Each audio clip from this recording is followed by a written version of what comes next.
Hello, and welcome to the Healthcare Success Podcast. Today, I have another very knowledgeable guest. We're going to do some things a little bit differently today. So, I have Vasanta Pundarika on our interview today. She is CEO of Lotus Spring. Welcome, Vasanta. Thank you so much. Thank you for having me, Stuart. You've got a really interesting background. And as we prepare today, we're going to talk about how to integrate clinical mission with scalable business strategy.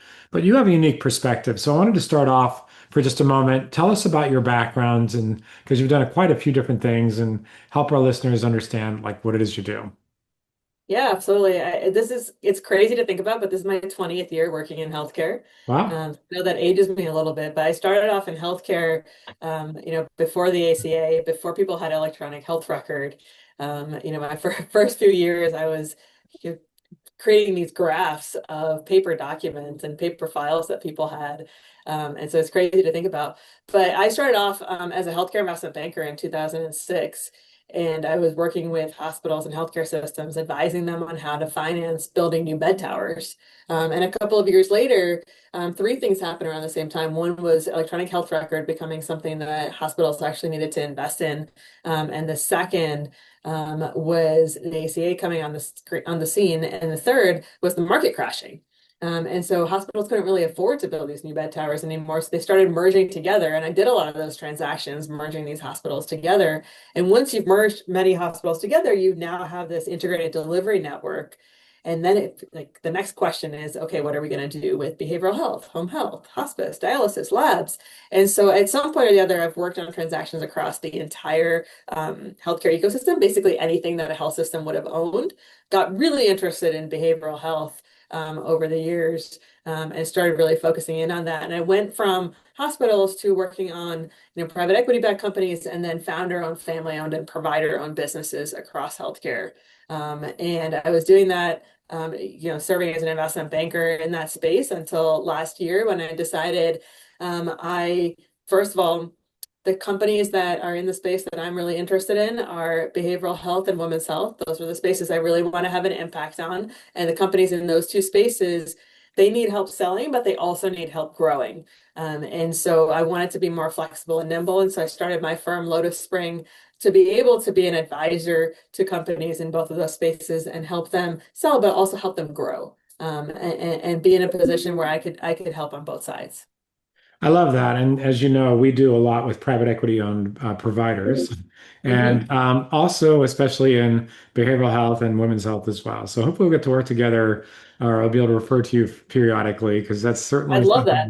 certainly something we see a lot. And we'll talk more offline about that. But today you wanted to talk about integrating the clinical mission with the scalable business strategy.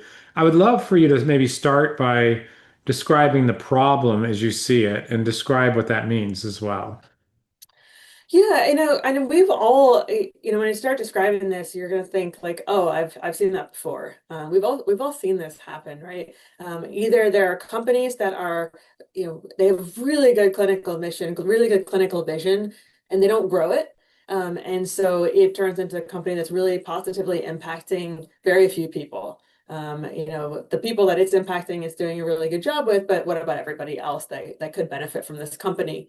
On the flip side, we have a lot of companies that really focus in on marketing and scaling and building this like snazzy big brand that they just keep growing, growing, growing, but without clinical substance underneath it. And so at some point, the company flops on top of itself because, there isn't that connection between marketing and clinical strategy and operations. So I really think in order to build a long-term sustainable business that's going to keep on growing like out into the future and still be around, 3, 5, 10 years from now, you need to integrate the two of those. Like have that solid clinical mission, but integrate it together with that scalable business strategy so that when you're marketing, you're actually connecting that in with the operations and the clinical mission of the business. And So, that's how, yeah, go yeah, ahead. sorry, go ahead. No, no, you go No, ahead. no, go ahead. You're on a roll. Well, I just think that's how you impact more patients. Like that's why we're all in healthcare, right? We're in healthcare to be able to positively impact as many patients as possible. And when a company like doesn't work, when it fails, you're really pulling a rug out from under these patients that have really put their trust into this company. And so it is really important from a lot of different aspects to make sure that that clinical mission is integrated with business strategy. So that's great. And it's funny because I've seen, as you would expect, both sides of this. I've seen, businesses that weren't willing to invest in themselves and just sort of kicked around for years. I've seen people that grew too fast without really figuring out what they're going to do with it. And that, Yeah. sort of collapses in a more visible way and probably more painful way, right? Because it's hard, then you have to go repair versus just fix. So, but what, beyond that, like, um, synchronizing this all together, like why is that so critical? And then especially how should the CEO be involved with this and to frame this in their decision making internally? And I have a follow-on question to this in a second, but answer that one first. Yeah, I mean, I think it comes back to like what is the product in healthcare services, right? The product is patient experience. And like what is tied into the patient experience? So, obviously it's healthcare services. They need to have really good clinical care. But also, what is their patient journey? What are all the operational systems that they're interacting with as they go through that patient journey? And how are you getting that patient? And so, if those like three different aspects are not actually coordinated together, then you end up in a situation where either the company doesn't grow, or it doesn't have a clinical mission, or it starts growing but the patient experience suffers, right? So I do think that, as a CEO, thinking about these aspects together in an integrated way is really important.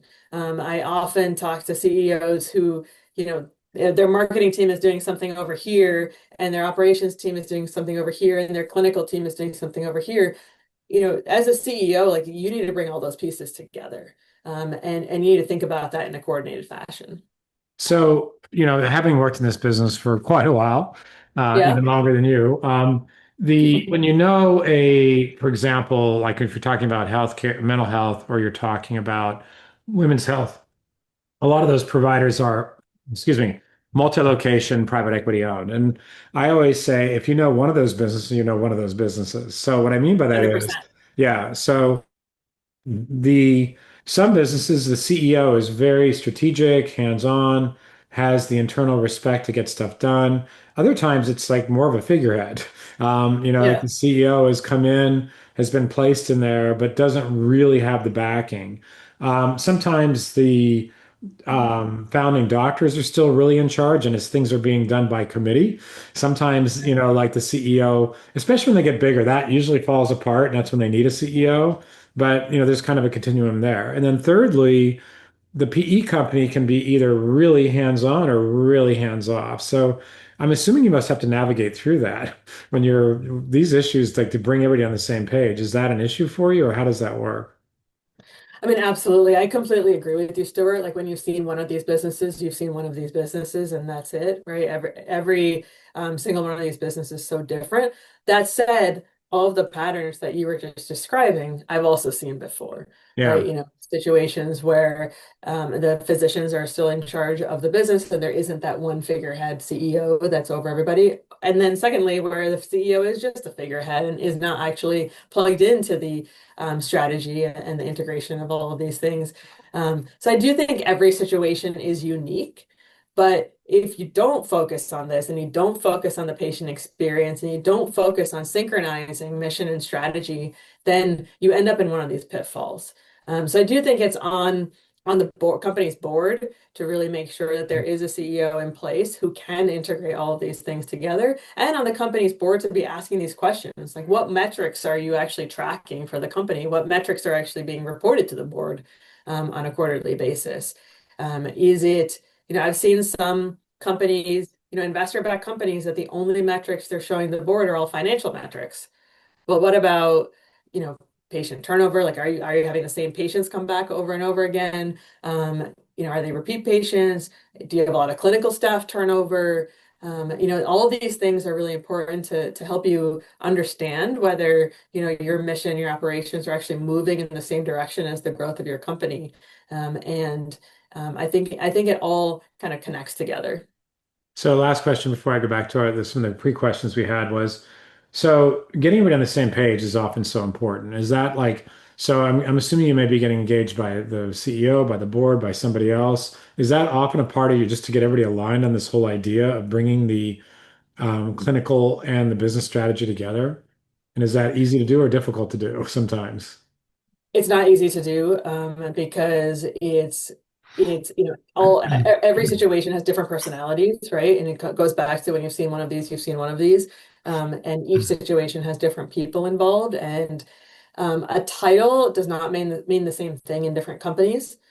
So you could have somebody who's the chief medical officer in three different companies, and what they actually do, what they're in charge of, are very different things. Yep, Um, that makes sense. and so you have to take the time to first of all sit down with the CEO and under that's how I start most of these engagements with the CEO. Um, how do you how does your company work? What is your company culture? Is there a reason why mission and strategy are not synchronized with each other? Are these groups actually speaking to each other, or are they completely separate? And as you bring those two groups together, like what do you think the issues are going to be? What do you think the pitfalls are going to be? Because I do think it's like a triangle, right? You've got clinical mission, you've got scalable business strategy, which like often is on the marketing side of things, and then you've got the operations that have to move along with it. You don't put those three things together, somewhere something falls apart, right? And so it is unique to each situation, and it is important to get alignment among all parties to make sure everyone's walking in the same direction. Great. So from a marketing standpoint, this is one of my favorite topics, but I'd love you to chime in here. No surprise there. The integration with all of this, with the brand and the patient experience, like how does this all fit together? And why is it even important? Well, you and I were talking about this in our pre-discussion, Stuart, and you were talking about all these different like elements that you always talk about whenever you're thinking about a brand, and one Yep. of them is product. So, what is Yep. the product here? The product is the patient experience. And so, if you are the marketing team and you're trying to grow the brand, how can you do that if you're not plugged into what the patient experience actually is? And how can you do that? How can you do that effectively, right? You can do it, but not effectively. And so, it is really important to be plugged into what the patient experience is, which ties in very directly to what the clinical mission and vision is, and very directly to what are all the operational systems that are in place to make sure there's no friction. And when I talk about operational systems, it could be anything from, hey, they made an appointment and then they showed up and then the appointment wasn't there on the books, right? Like that is a big operational friction. Or I mean, even on the reverse, they made an appointment, the appointment didn't appear, they're a no-show. That's now a problem for the company. For the patient and company, that's a problem. That's a problem for the clinician that was waiting for that patient. So on either end, that's an issue. Or, as a patient, I have been on the receiving end of a text message the day before my appointment that asked me to download yet another app that I then have to remember the password to just to press confirm for my appointment. Like, why can't you just call me or text me? I'll just Yeah. answer one to confirm. I don't want to have to download another app that I'm going to forget the password to, right? And so all of those little points of like those are all systematic operational systematic issues that they're all streamlined, and if you think about them from the patient experience perspective, that can all help. And I do think that from a marketing perspective, if you are not thinking about that patient experience, I really don't understand how you can effectively market, because that patient experience is the biggest part of what you can market. I love it. Like we will make it easy for you. Yep. That's a huge part of the brand. For sure. And it's funny because we've been talking about patient experience now on this podcast since about 2011, after Yeah. I spoke at a patient experience conference. But now it's finally getting some traction. I mean, it took forever. They used to have conferences on this. How did we get patient experience to even be discussed? And it used to be like, well, I don't care if they like me. I just want them to get better. It's like, that's kind of missing the point a little bit. So as the And also organization, in behavioral health, that's like really missing the point, right? Because in behavioral yeah, health, if they don't like you, they're not coming back. yeah. And in behavioral health, we have a lot of patients that we don't just have to convince them to, come to us. We also have to convince them to get care in the first place.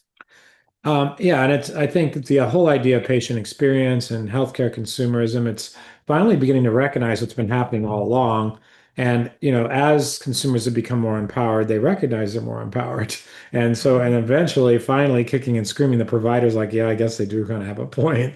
So, Yeah. things are changing. So, one of the things that, you're talking about the kinds of companies we both deal with, scaling is always something that's an important topic. So, sometimes as organizations grow, how do they ensure that they're going to scale and it doesn't dilute the clinical mission at the same time, but actually even it strengthens it? How do you guys do that? So I think that comes back to, again, it's like when you've seen one company, you've seen one company. Like, what is the clinical leadership of this company? And as you continue to grow, are there clinical policies in place and procedures in place? Like, is it easy for the next clinician and the next clinician and the next clinician to deliver the same high quality care that you started off with when you were a smaller company? I do think part of that is also like patient experience, and making sure that all of the other systems are in place so that it's easy for the patient and the clinician to see each other, and for that care to be delivered. But also, how do you continue to build and grow and recruit additional clinicians that are bought into what your clinical vision is, right? A huge part of that is being very clear about what your clinical mission and what your clinical vision is. And if you, as you are growing the company, if you don't have that integrated in with your brand, then it's not that clear, what your clinical mission and vision is. So if they're integrated, then as you grow, every new clinician that joins knows exactly what the clinical protocols are. So it's so important to realize that. And we talked a little bit offline about sort of hiring the right people, letting the wrong people go.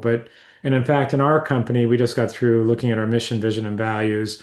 And we are, our holiday parties in a couple days here. We're really reinforcing the values because we had values before and they're still good values, but like where we are in today is a little bit different. So we want to really focus that. But I think if you don't really and reinforce that, hire for that, reward for that, fire for the lack of it, then it becomes a joke. Nobody believes it anymore. Like you can have, I don't know if you have any comments on that, but this can be empty promises that everybody recognizes isn't real. The patients, the staff, the providers, everybody. Yeah, it's lack of alignment, right? I was actually just speaking about this with the CEO yesterday. We were talking about, he was saying the most expensive decisions he's ever made was, hiring the wrong people and holding on to them too long. And when you hire the wrong people that are not aligned with your values and the culture of your company, and this whole concept that we've been talking about, which is integrating clinical mission with scalable business strategy, they have to both believe in the clinical mission and want to scale it, right? All of those things have to happen. And the company value, they have to be very aligned with company values. And if you don't hire for that and keep people for that, then you end up breaking that whole system. And I talk about this a lot, but it's really hard to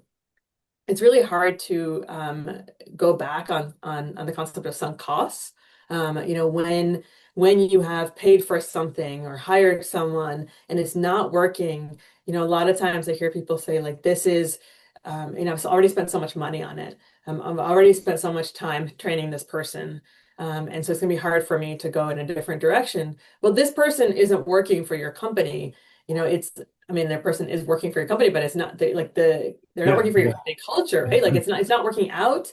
And then, this system that you have in place, like your patients don't like it or your clinicians don't like it. Why are you continuing to invest in it? Because every single day that you continue to invest in something that isn't working for you, you continue to have something that isn't working for you is a day that you're continuing to invest in it, right? And if you know what you know now and you wouldn't hire that person or you wouldn't buy that system or enter into that vendor contract, then don't do it. It's time to switch to something else. I get it. I totally agree. And it's like the metaphor I use there is you've already dug a hole, you're digging it deeper.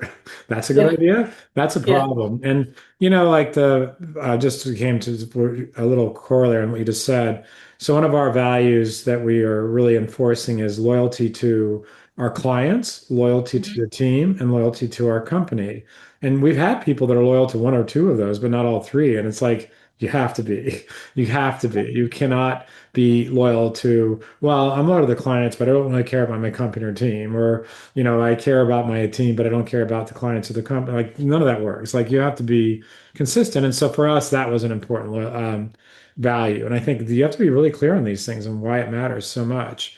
And that word Yeah. loyalty may sound antiquated today, but I think that's why we need it even more, by the way, just saying. So Yeah. let's talk about trust. You mentioned that you alluded to behavioral health a minute ago. Tell me about patient trust and behavioral health and also women's health. Like what factors matter there?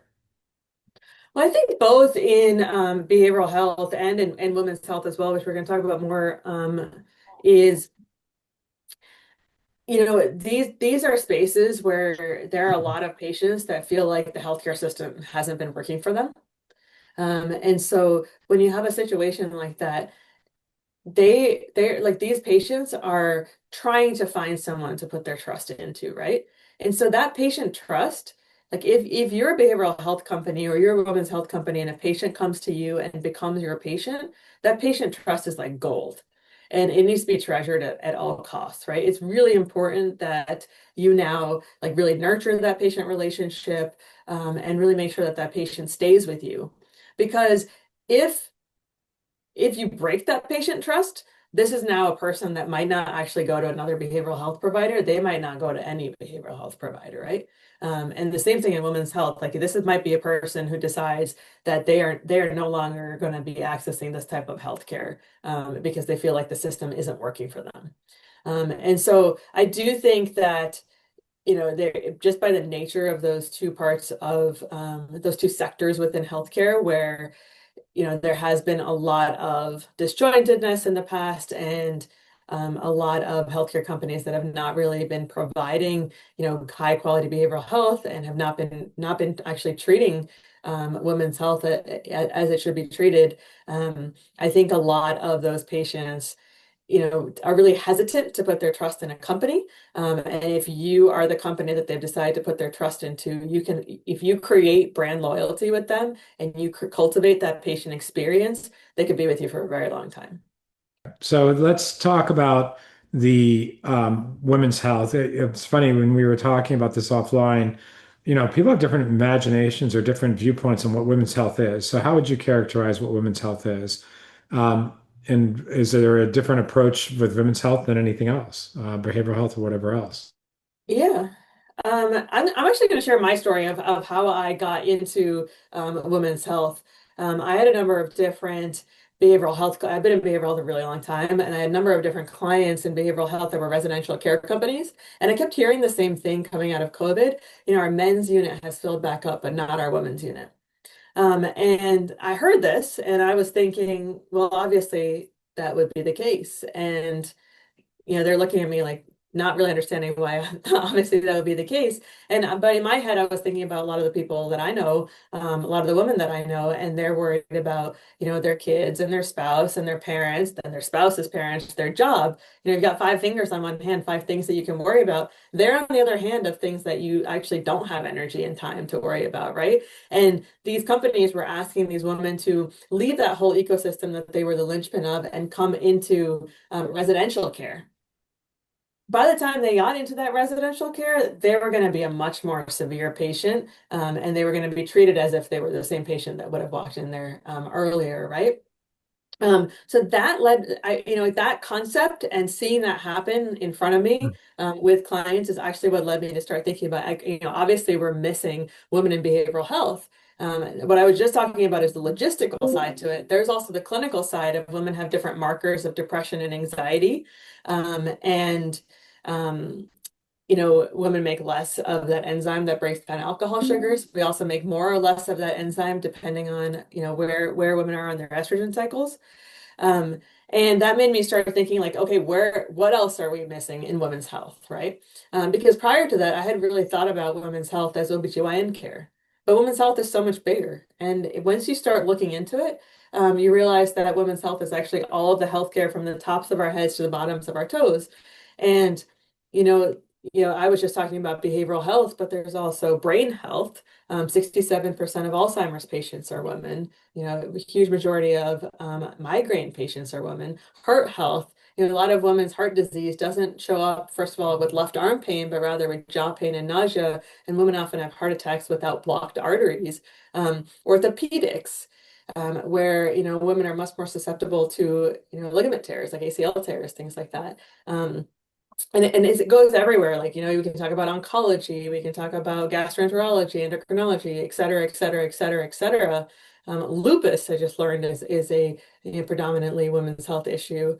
A lot of autoimmune that goes into that category. So, like, what is women's health is all of healthcare for women, right? And it hasn't been, studied separately, and it hasn't been cared for separately. And it's something that, you now see a lot of companies really focusing in on that. And there's a lot of national conversation about menopause, which is great because, that's really something that, everyone can talk about and hear about and understand. But there's so many other things that go into this, as I was just talking about.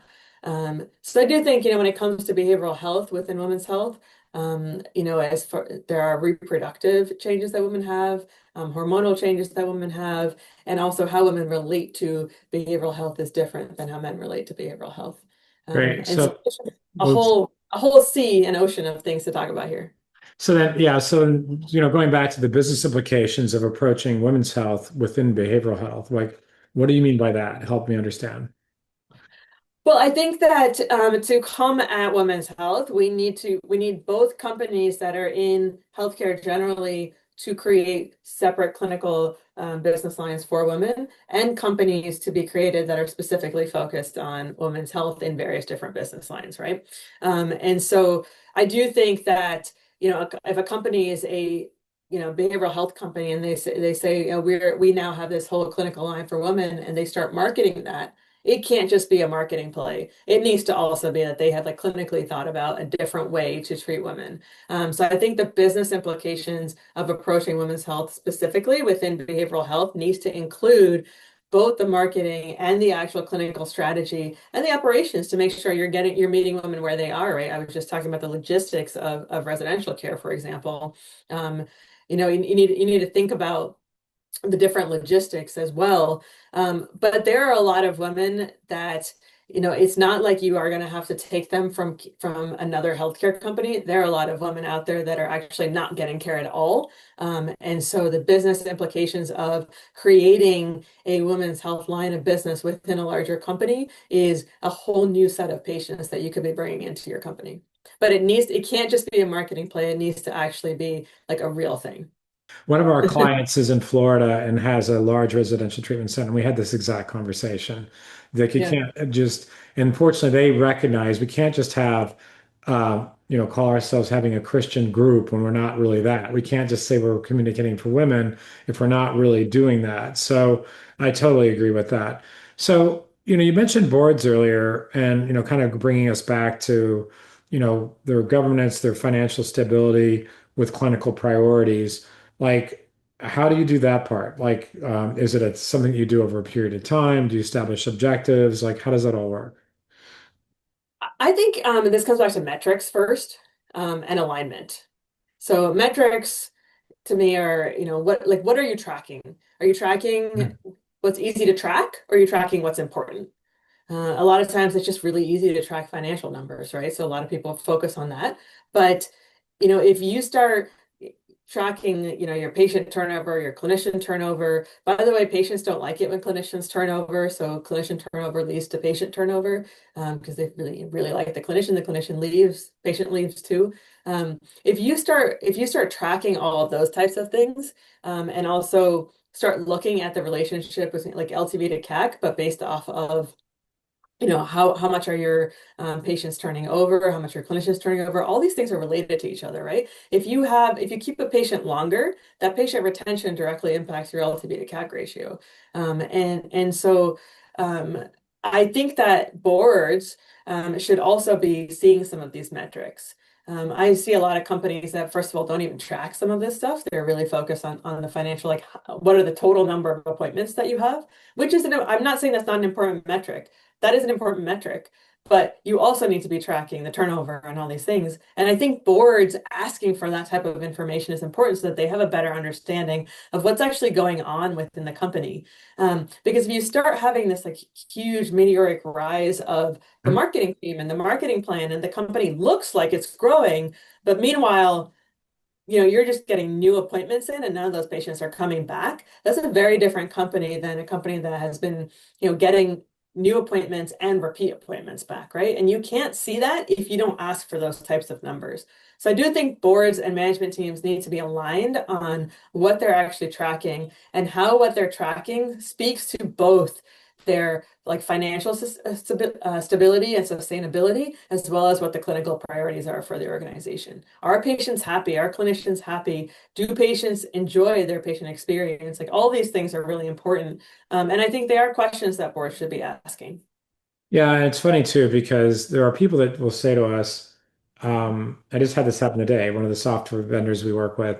It's like, well, you're really only focused on the new patients. Like, no, that's not true. We may, sometimes we're hired just for new patients, but we're thinking about recalls and are they coming back and how do you reactivate them? And so, even if our scope isn't specifically around that metric, we always care about it. And I was talking about one of our big dermatology businesses that has millions of dollars of potential economic incentive to go to their charts and make sure patients are coming back. And if they're not, what's the problem there? So Yeah. the last question for today is, like, what do you see as trends, like in terms of this whole idea of clinical mission and scalable business strategy and balancing and all that? Where are we going next? I do think that you actually alluded to this earlier. I do think that consumers have taken a stronger position in this whole conversation, because people are loud when they don't like something and they're loud when they like something, right? So a patient experience being really good, and really smooth is something that people are going to talk about to other people. And I think as a result, companies are starting to look at this, balance between clinical mission and scalable business strategy more. I do think that when like a lot of the investors that I've spoken to are really focused on like one sector or the other, and so they often don't see something that happens in another sector when there's a company that really like grew from a marketing perspective and then fell on itself or collapsed on itself. I don't think that they see that as much, but patients do, and so I think it's really important that we make sure that we understand what patients are seeing and how they're reacting to these things.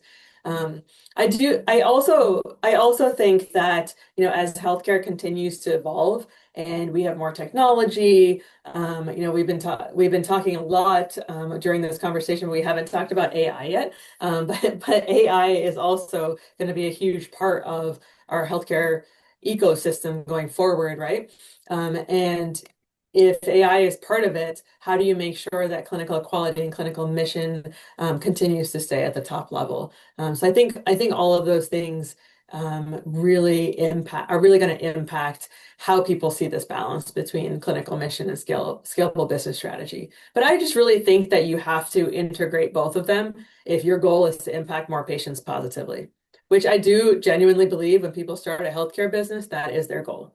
Yep. So to wrap up that I mentioned about AI, so when people are thinking about AI, this is something we think about all the time. So what do you mean when you say AI? There's lots of different variations. And so in healthcare, like one place to look is, okay, how can we automate clerical tasks? How can we automate, marketing tasks or marketing things? But more, it's usually things like how do you answer the phone with AI? How do you Yeah, direct calls with AI? How do yeah, you, like the patients and taking notes with the AI so I can be more present with a patient if I'm a doctor. There's other things like, um, uh, revenue cycle management. How do we do that? So there's many different applications, but I guess if you had to pick one thing that gets you excited, I have mine, but I want to hear you first. Like, what is the number one thing you think will help the patient experience with AI coming forward? I'm curious what you think. Ooh, I have to pick one to help with the patient experience. Yeah. Oh, you did not tell me about this question. Well, I could share mine first if you want. Okay, Like, you tell me yours first. so, well, selfishly, the biggest problem I've had to solve in 20 plus years of doing this is we drive hundreds or thousands of calls and they can't answer their phone, which is a disaster from a marketing standpoint, but it's even worse from the, patient experience. And if you look at surveys, I went to a conference a couple weeks ago and my friend Aaron Clifford from Press Ganey was there and he asked the audience, what's the number one thing people complain about? And everybody around the room shouted out different things. I'm like, scheduling an appointment. He's like, that's it. It's the number that drives people absolutely insane. It sounds so mundane, but it's the stuff that they know. It's the stuff they can feel. So the idea of having AI agents that can direct patients and help them sign up either on the phone or through whatever else is a pretty substantial. There's other things, obviously, but that was mine. So Yeah. curious if you have any I was additional thoughts. first of all, I completely agree with that. I think two things to add to that. One is when you have to fill out your patient forms like 500 Oh, there times, you it's go, too. That's a good one. absolutely Yeah, that's a great insane. one. Yeah, Yeah, like it just would be so much easier if you could have AI do that, and sometimes I have to fill it out before I go to an appointment, and then I have to fill it out again when I show up to the appointment, and then sometimes on paper too while I'm physically there. I'm like, why am I doing this so many times? Like I already gave you the same information. that's So I find that to be frustrating. And I know I'm thinking about it from a patient perspective, but I do find it useful to think about the friction in the healthcare system from like when I actually interact with the healthcare system because that's when I actually get to see what's actually happening, right? And then I do think on the reimbursement side, there's a lot that can be done there to reduce friction for patients. I, for example, hurt my knee this spring, and after I already got my MRI, which was already pre-approved, and I know it was already pre-authorized because I know this company that does the MRIs doesn't actually do MRIs if they're not pre-authorized. Um, just like from working in healthcare, like I know that. I got a call from my insurance company telling me that my MRI was not authorized. And I'm in a position where like I did not want to also pay for that, but I could have if that was the case. But I also knew that it had already been authorized. So I told him that the person who called me. And I think that call was a call like didn't need to be made, right? And if AI can help us solve that challenge, because that call could have been made to someone who could not have afforded to pay for that MRI if it hadn't been authorized, and that would have put them in a really tough spot. yep. Um, I agree. and, There's and, and so I think if some of those types of things can be alleviated through AI, that would be amazing. As well as there's a lot of things that we miss in the healthcare system because people are not able to, people are not handed off with a warm handoff, like leaving from one type of care, one site of care to another site of care with a list of people they should call, as opposed to already having an appointment made for them, or wanting to access something in the middle of the night where there might not be someone in a call center or something like that. Like if we can alleviate all of those types of friction points, that would also be huge. awesome. Very good. Yeah. Ben Santa, how do people reach you if they want to network with you or inquire about what you do? You can find me on LinkedIn. All right, awesome. Hey, Vincenta, it's been great working with you today. It's been really fun. I hope we get to work together sometime in the future as well. I'm looking forward to it. Thanks so much, David. Thanks.